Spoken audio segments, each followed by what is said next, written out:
It is my great honor and a privilege to introduce you to another one of my sons and a great American, our Representative Rob Woodall.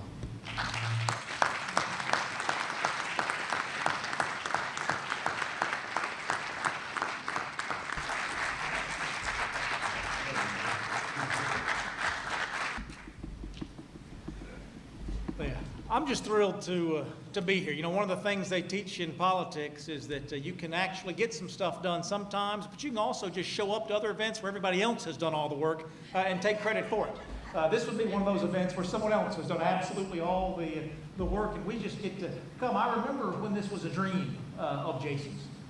When he said, you know what, we need to get this kind of education out there. And I'll tell you, I have access to a lot of information as your United States representative.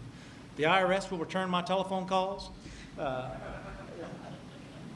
But you don't get into the details unless someone puts it on your radar screen. Someone's got to start that effort to make change happen. And I've got two things on my mind today. I've got education, as Jason said, and I've got celebration on my mind. It was Jason that taught me that Duracell is made right down the road. It was Jason that educated me that Okabashi is not a name from far, far away. It's a name from far, far away, but it's a product from right here at home. Did you know, who are my Outback Steakhouse fans? Anybody enjoy a good Outback meal from time to time? Did you know that every loaf of that good brown bread they bring to your table at the beginning of the meal is mixed and baked right over here off I-85 at Flowers Bakery? Every single loaf around the globe. It's amazing what we do right here. But without the education, you can't make the good choices. I'm a Quick Trip fan, a QT fan. I live and breathe. I live and breathe Quick Trip. If it were a publicly traded company, I'd own a share. But it's privately held, and I just saw their billboards go up when I got off the plane yesterday. The 69-cent summer fountain beverage. Have you seen that? Have you seen the big 69 cents? Do you remember last year? Quick Trip does more gasoline business in the metro Atlanta area than any other retailer. And last year they put up the 69-cent summer beverage sign too. And Racetrack put up the 59-cent summer beverage sign. For 3 weeks, QT held out. They sell more gasoline than anybody else in metro Atlanta. They are the big dog in that fight. For 3 weeks, they said, we're the biggest, we're the best, we can charge more. And the consumer changed their mind. In 21 days, the behemoth of soda beverage vending in this region lowered its prices to meet a smaller competitor because you and I demanded it. Now the clock has started ticking on 69 cents this summer because Sodapalooza at Racetrack has begun as well. And we'll see whether or not the consumer succeeds again this year, but we do. With your voting card in Washington, D.C., I'm able to cast on a busy day about 30 votes, on a slow day about 6. With our wallets every day, we make hundreds of decisions. Every aisle in the grocery store is 100 different decisions. Is it going to be store brand, Raisin Bran for me, or am I going to pay a premium for Kellogg's? Am I going to stop at the Swanee Farmers Market as I did earlier today, or am I going to go by Kroger and buy my squash there? We make these decisions every day, and those decisions have consequences. And if you ever feel powerless as a citizen and a voter, I will tell you that you're not. You are very powerful, but you are even more powerful as a consumer. I think there are two very powerful emotions in America today. Hatred is one of those, and greed is another. I will tell you, greed trumps hate every day of the week.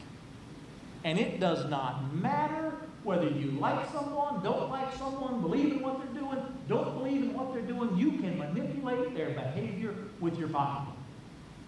Can't get too far in without talking about the fair tax just for one brief moment. One brief moment. Because the fair tax is that very thing we've had such a tough time getting rid of it in Washington, because the power to tax is the power to destroy. And folks know that, and they think they're very smart, so they want to keep the power of taxation close by so I can make decisions. I'd say to Mr. Hale, orange is out, sir. We're going to put a 50% surcharge on orange because we're going to move orange out. Blue blazers are in, sir. We're going to subsidize those for next season. And I promise you, when you walk back in here next year, there wouldn't be a single orange polo and we'd all be wearing blue blazers. We can manipulate behavior through the power of the pocketbook. Folks don't want to let that go. We can use that for the power of good, though, manipulate behavior here, but only if we have the information. I think back to the Consumer Electronics Show. That's that big electronics show that goes on in Vegas every year. It's giant. They say that is the largest collection of folks, even in a down economy, that ever occurred in the United States of America. But it started in a room just like this one, where folks said, we need to get out there and we need to share the good news. We need to come together. We need to talk about our ideas. We need to come together. We need to explore, have a vehicle to share our products. And it grew. What's neat, really neat, for me, being here with you today is, we're going to look back and say this was that day where this idea began. This is where all of the yes we should translated into the yes we did, and grows year after year after year after year. I could feel the excitement as this event was coming together. I don't know if you all were talking to your friends and neighbors. I was certainly reading the articles in the Gwinnett Daily Post. I could feel the excitement. So many folks said, oh, golly, Rob, I'm going to be out of town. I'm going to be traveling with my kids. It's our first summer vacation that we're going to take. But I really hope that goes well. I want to know how it turns out. Because folks would. The capacity we have to change our behavior to serve one another is unlimited. And if only people knew. That's the education that's going on today, and I thank folks for doing it. There's also the celebration that's going on today. And you know, I got to tell you, Clyde Strickland frustrates me sometimes because he just won't take credit for anything. He just won't do it. Try as you might to get him to take it. He won't do it. Clyde has a heart for Made in America. You combine the Clyde Strickland heart and the Jason Moss heart, we might not even need that heart center over there. We might just be able to pump out to everybody right there. Giant hearts for service and for America. And it takes a driving force to make this happen. You saw Jason up here with his support team. You tell me, Wesley, I know you love your dad and you'd do anything for him, but if he wasn't driving that train, would you have followed? Would you have got, no, it takes a driver to get out there and do those things. We have those kinds of people here. This is a tough economy. And we have folks out of pocket with their booths there to talk about something that we all think is important, and that's about how we're in this together. What we can do together to make tomorrow better than today. I drive a Kia Sorento. I show up at event after event, and folks say, Rob, you really disappoint me. I wish you drove an American car. I say, folks, if you show me another car that's built in Georgia, I'll drive that car, but I'm driving the only car that provides a single job for anybody in my great home state of Georgia.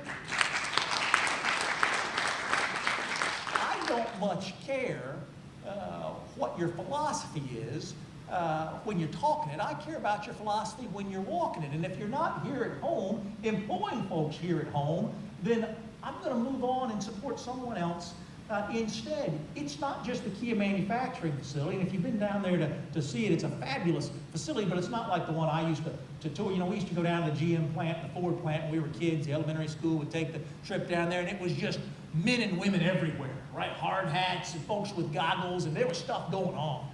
You go down there, it's like a computer lab.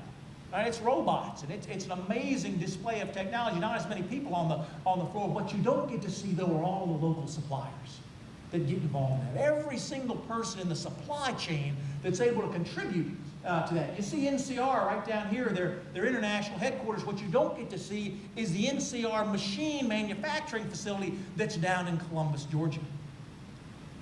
There are so many pieces out there that we don't get to celebrate unless someone takes the time and the effort to put on an event like this one. And now it becomes incumbent on us. Fair enough. You didn't know Duracell was made in LaGrange. We shouldn't blame you for that. It doesn't say it on the package. Those AAA packages could say made in LaGrange. Make it easy. They don't. But now we do know. You didn't know when you walked into Walgreens that the Okabashi sandals were made right here in your backyard, but now you do.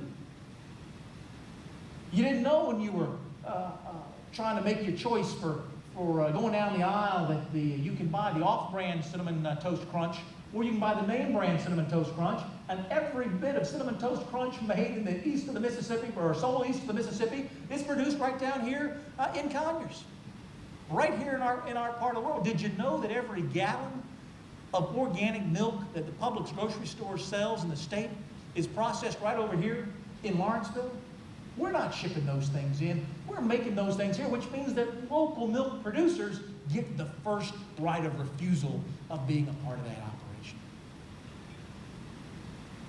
Hundreds of financial decisions a day we make. Thousands or millions that just those of us in this room make. We are so powerful. So powerful. And each one of us has a friend or a neighbor or a family member who throws that power away every single day.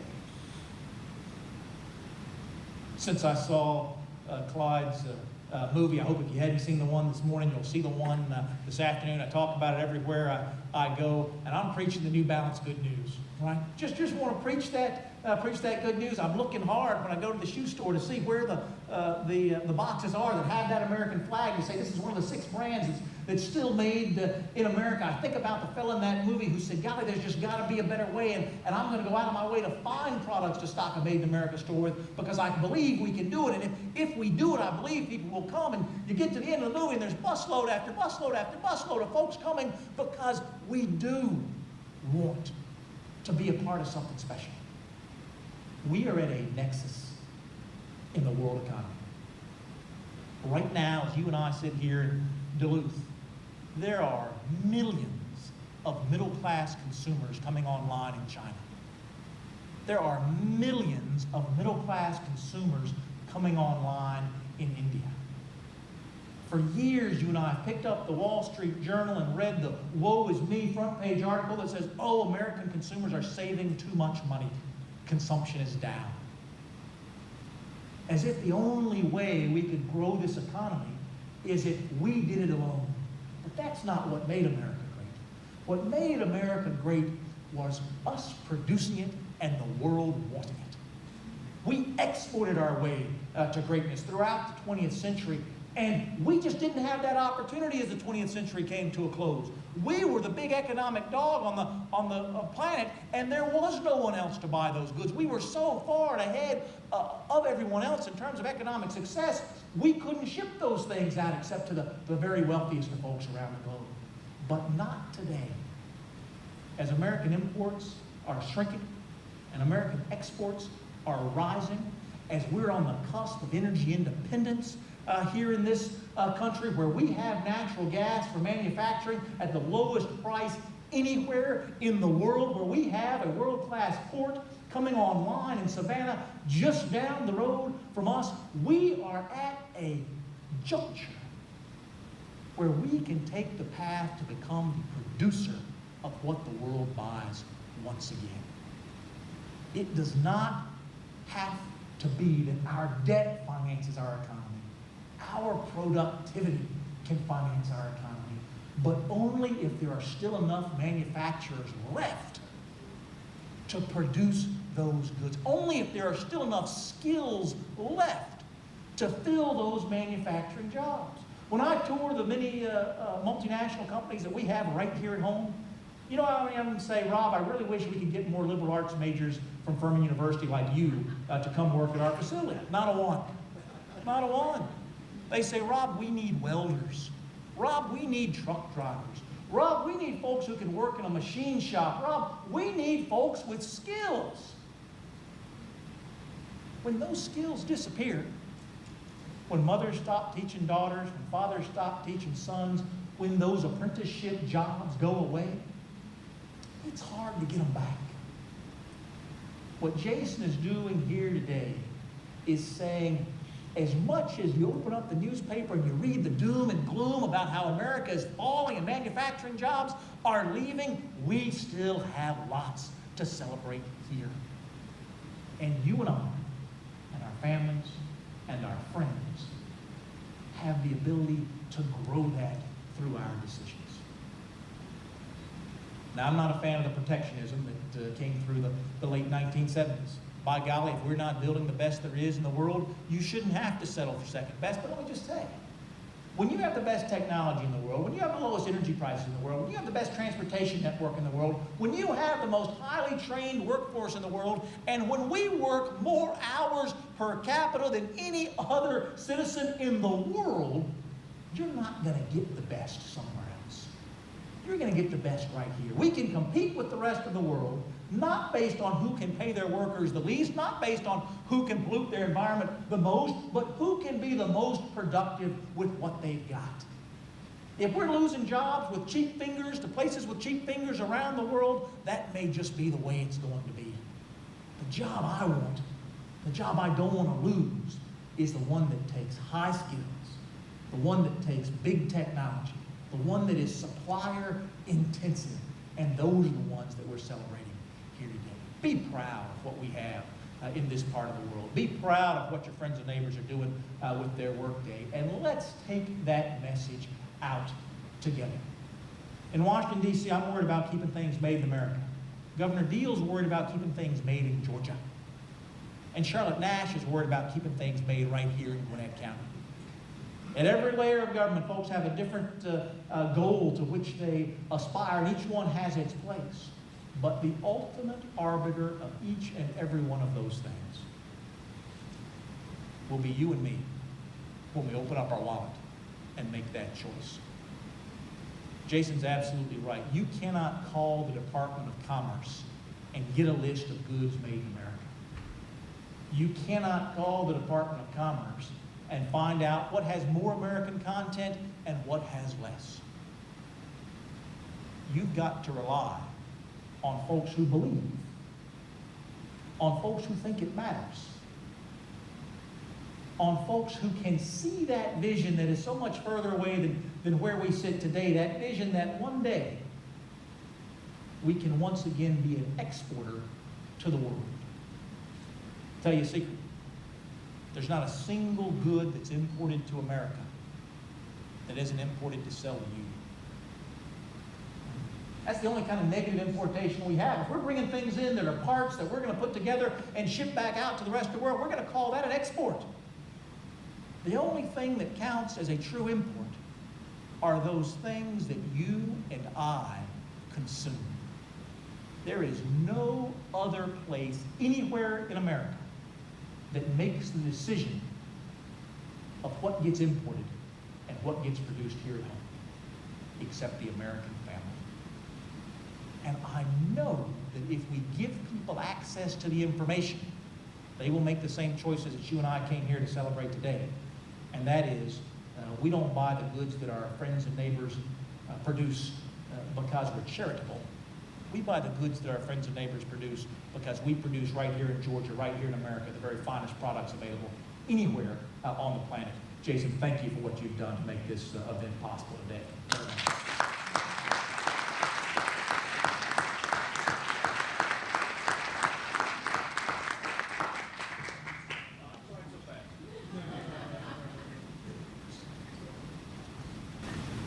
Rob, thank you for all that you did. Thank you for working with us. And one of the things that we didn't mention is Rob just won the National Association of Manufacturers Friend of Manufacturing Award this year because of the way that he votes for us, for consumers, and for our manufacturers. So you're not only one of my friends, but one of the friends for everybody that's in this room. Got one thing I'd like to give you. Put on the corner there. And this was actually made by Blowfish Glass Studios in Winder, Georgia. So this is all these are handmade out of Blowfish. The guy that does the glass blowing in Stone Mountain is the artist that puts these together. Thank you so much for all of that, Rob. Let me just say that the source of shame that I'm feeling right here, if I go to the Capitol Hill gift shop and buy my American flag cufflinks, they're made in China. I come down here and visit Jason Moss, he starts giving away plaques, they're made right here in Georgia. Thank you very much.